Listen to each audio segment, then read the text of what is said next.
ఇంకా కొద్దిగా నిమ్మరసం పెట్టుకున్నాం అనుకో టేస్ట్ ఇక అదిరిపోతుంది. Hi friends, welcome to my channel.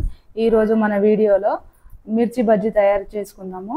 ఇప్పుడు మిర్చి బజ్జీని మేము 20 బజ్జీ మిరపకాయలు తీసుకున్నాము. ఇప్పుడు మిర్చి బజ్జీ చేసుకోనికి ఫస్ట్ శనగపిండి, 1 కప్పు శనగపిండి తీసుకుంటున్నాను. ఇది జల్లించుకుందాం. ఫస్ట్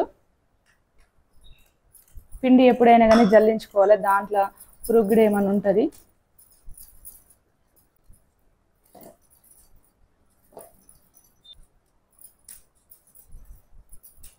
ఇది సైడ్కి వేసుకోవాలి, ఏం లేవు.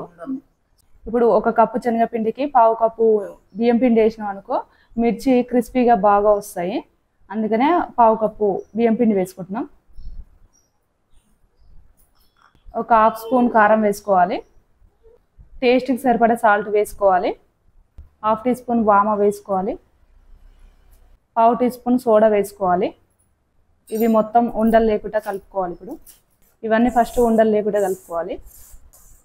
ఇప్పుడు వాటర్ వేసి కలుపుకుందాం.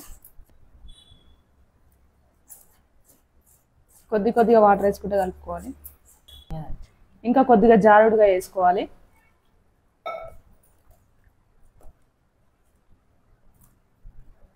పిండి అంత టైట్గా కాకుండా అంత లూజుగా కాకుండా మీడియంగా ఇట్లా జారేటట్టు వేసుకోవాలి. పిండి ఎంత మంచిగా కలుపుకుంటే బజ్జీ అనేది అంత మంచిగా వస్తుంది. పిండి కలపడంలోనే ఉంటుంది ఎప్పుడైనా బజ్జీ మిర్చి చేసేటప్పుడు. ఇగో పిండి కన్సిస్టెన్సీ ఇలా ఉండాలి. ఇట్లా ఉంటుంది బజ్జీ అనేది పర్ఫెక్ట్గా వస్తుంది.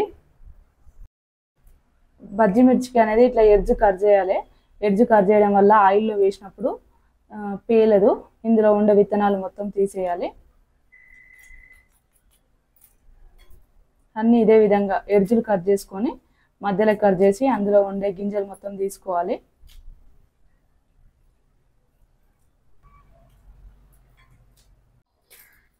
మిరపకాయలన్నీ ఇందులో ఉండే గింజలు మొత్తం తీసేసాం. అన్నీ ఈ విధంగా కట్ చేసుకొని ఇంకో అందులో వచ్చిన గింజలు ఇలా తీసి సైడ్కి పెట్టుకోవాలి.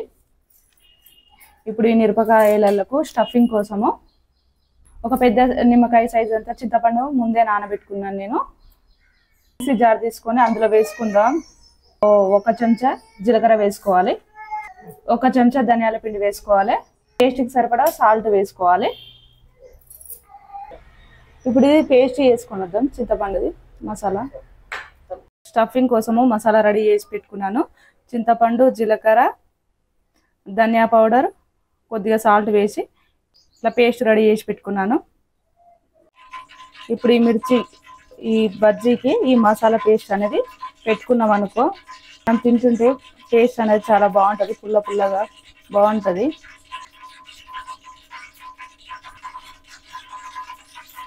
అన్ని మిర్చికి ఈ విధంగా ఈ పేస్ట్ అనేది పెట్టుకోవాలి.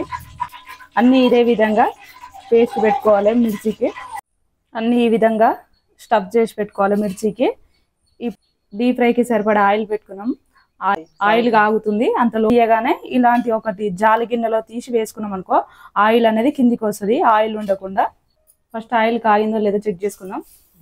ఆయిల్ మంచిగా కాగింది. ఇప్పుడు మిరపకాయకి ఇట్లా కట్ చేసిన కడంగా ఇట్లా ఏలు పెట్టి ఇట్లా అన్నాం అనుకో దాంట్లోకి పిండి మంచిగా పడుతుంది. ఇప్పుడు ఇది ఆయిల్లో వేసుకోవాలి. మిరపకాయలన్నీ ఇదే విధంగా ఇట్లా ముంచి వేసుకోవాలి.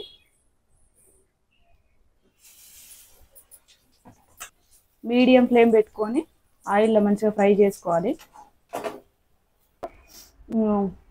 ఆనియన్స్, కొత్తిమీర వేసుకుందాం. కొంచెం నిమ్మకాయ వెళ్ళుకుంటే చాలా బాగుంటుంది. ఇట్లా కట్ చేసి సైడ్ పెట్టుకుందాం. ఇట్లా ఆనియన్స్, కొత్తిమీర పెట్టుకున్నాం అనుకో మనం రోడ్ సైడ్లో బయట తెచ్చుకుంటాం చూడు, సేమ్ అట్లనే ఉంటాయి. ఇట్లా తింటుంటే మాత్రం ఆనియన్స్, కొత్తిమీర తలుగుతుంటే టేస్ట్ అనేది చాలా బాగుంటుంది. అన్నీ ఇదే విధంగా ఆనియన్స్ పెట్టి కొత్తిమీర వేసుకొని పైన కొద్దిగా నిమ్మకాయ రసం వేసుకున్నాం అనుకో సూపర్ టేస్ట్ ఉంటుంది. కొద్దిగా నిమ్మరసం పెట్టుకున్నాం అనుకో టేస్ట్ ఇక అదిరిపోతుంది.